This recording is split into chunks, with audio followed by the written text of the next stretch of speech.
Зеленият образователен център е разположен в масивна каменна постройка от началото на миналия век, известна като Старото училище.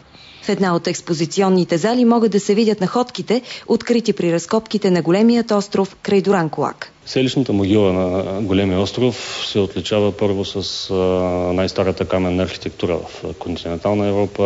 Още няколко има там. Най-големият проучен праисторически некропол, най-голямото проучено селище от средновековието. Също така с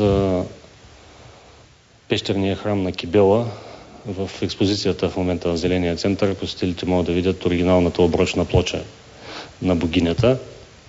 Също така и колекция от керамични съдове и кремъчни каменни уредия на труда на възраст около 7000 години. В друга зала с помощта на камери могат да се наблюдават Дуранкулашкото и Шабленското езера. Специалисти от Българското дружество за защита на птиците пък ще ви разкажат за ценните видове, които се срещат в региона. Едно от най-важните неща, заради които и ние сме тук на езерата, са световно застрашеният вид гъски, които идват през зимата. Червеногушата гъска, тя е много важен за района представител на птиците и всъщност около 80% от всички гъски в света идват да зимуват в този район.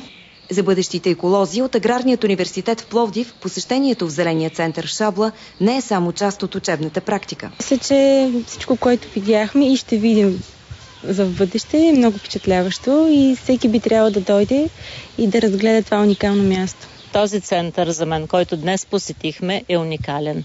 Уникален с всичко, което предоставя и биоразнообразието, археологическите разкопки, които имахме възможност да видим. Паркът на центъра е прекрасно място за отдих.